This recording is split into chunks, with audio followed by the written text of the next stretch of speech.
অনেক কিছু কাজ করতে হবে। এখনো নানাভাবে নানা কিসেমে গণতন্ত্র বিরোধী শক্তি এবং পতিত স্বৈরাচারের দোসররা, তাদের সহযোগীরা নানাভাবেই কাজ করছে এবং একটির পর একটি ঘটনা সারা দেশের মানুষকে ভাবিয়ে তুলছে, আতঙ্কিত করছে, তাদেরকে উদ্বেগ উৎকণ্ঠায় নিমজ্জিত রাখছে। সচিবালয় চারিদিকে ঘিরা একটি সরকারি দপ্তর, সেইখানে আগুনে ভস্মীভূত হয়ে গেল এত ফাইল, এবং তার মধ্যে সবচাইতে বিতর্কিত দুর্নীতিবাজ সাবেক ক্যাবিনেট সচিব, যার নামে তদন্ত হচ্ছে, তার ফাইলও পুড়ে গেছে। এটা তো রহস্যজনক। এটা তো আজকে সারা দেশের মানুষ সন্দেহ পোষণ করছে, কারণ গত পরশুদিনই আমরা দেখেছি যে শেখ হাসিনার নিকটজনদের বেশ কিছু ফাইল তলব করেছে সরকারের প্রতিষ্ঠান। এরপরেই গতকাল এই ধরনের ঘটনা, গত পরশু গভীর রাত্রে ফাইল, মানে সেই বিশাল আপনার অগ্নি প্রজ্বলন হলো সচিবালয়ের ভিতরে। তার মানে সন্দেহ তো জনগণের আসতে পারে, কারণ ঘটনা কোনো বিচ্ছিন্ন ঘটনা নয়, একটির পর একটি ঘটনা, মানে সিনেমার চলচ্চিত্রের মতো একটির পর একটি যেমন আসে, ঠিক এই ঘটনাও তাই। তো সুতরাং জনগণের সন্দেহ হওয়াটা অত্যন্ত স্বাভাবিক। তাহলে একটি সরকার,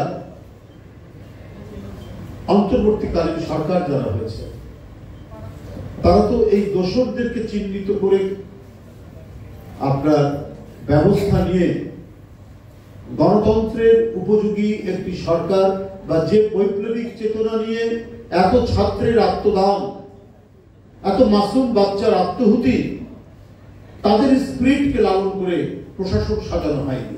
সেই শেখ হাসিনার দোষর, সেই আওয়ামী ফ্যাসিবাদকে যারা প্রকারান্তরে যারা সহযোগিতা করেছে, সেই সমস্ত প্রশাসনের লোক, পুলিশের লোক যারা মুজিব কোড করে আপনার ওসিগিরি করেছে, এসপিগিরি করেছে, ডিসিগিরি করেছে, তারাই প্রমোশন পেয়ে আজকে সচিবালয়ের বিভিন্ন পদে তারা বসে আছে।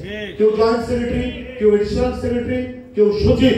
তো তারা ডক্টর ইউনূস সাহেবের সরকারকে আপনার সহযোগিতা করবে কেন? তারা যে এই যে গণ বিপ্লব, এই বিপ্লবের যে চেতনা, স্পিরিটকে তারা ধারণ করবে কেন? তারা তো নানা কাজ সাথীর মধ্যে দিয়ে এই সরকারকে ব্যর্থ করার চেষ্টা করবে, নানা কাজ সাথীর মধ্যে দিয়ে। আমরা এখন আরেকটি জিনিস দেখতে পাচ্ছি, সেটা হচ্ছে এই যে যারা গণতন্ত্রের জন্য নিরবচ্ছিন্ন এবং ধারাবাহিক আন্দোলন করেছে, তারা তাদেরকে একজন আরেকজনের বিরুদ্ধে একটা প্রতিপক্ষ করার তৈরি করা হচ্ছে। কিন্তু অন্তর্বর্তীকালীন সরকার এটা বুঝে হোক না বুঝে হোক সেই প্রতিপক্ষ হওয়ার দিকে যাচ্ছে। তাদের ন্যারেটিভ এবং বয়ানটা এমন যে যারা রাজনীতি করে, যারা রাজনৈতিক দল, বড় রাজনৈতিক দল, যারা গণতন্ত্রের জন্য লড়াই করেছে, তাদেরকেই তারা প্রতিপক্ষ ভাব তৈরি করছে। মানে ব্যাপারটা হচ্ছে যে কেউ কেউ বলছে যে শুধু কি নির্বাচনের জন্যই এই আন্দোলন হয়েছে, এত জীবন দিয়েছে,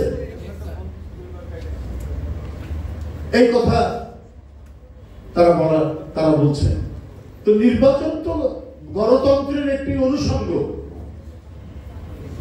তো এটা যদি একটি অনুষঙ্গ হয়ে থাকে, তা আপনারা ওইটাকে মাইনাস করছেন কেন? সংস্কার চলবে, নির্বাচন চলবে, আপনাদের সংস্কারের অভিমতগুলো আপনারা সেটা পেশ করবে, একটু অবাধ সুষ্ঠু নির্বাচনের মধ্যে দিয়ে জনগণ যাকেই ভোট দেবে তারা সেই সংস্কারের যে প্রস্তাবনাগুলো থাকবে সেটা তারা ইমপ্লিমেন্ট করবেন, বাস্তবায়ন করছেন। সেটা না করে আপনার প্রতিপক্ষ বানাচ্ছেন, আপনার নির্বাচনকে প্রতিপক্ষ বানাচ্ছেন সংস্কারে।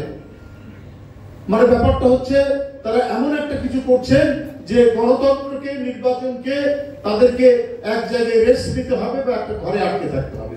ওই যে আমাদের মফস্বলের বাড়িগুলোতে কি বড় বড় আমাদের উঠোন থাকে, উঠোন ঝাড়ু দেয়, উঠোন ঝাড়ু দিলে ধুলা উড়ে, তখন আমাদের মা খালারা বলতেন এই তোরা ঘরের মধ্যে ঢুক, এই ধুলাবালি নাকি গেলে পরে সর্দি কাশি হয়।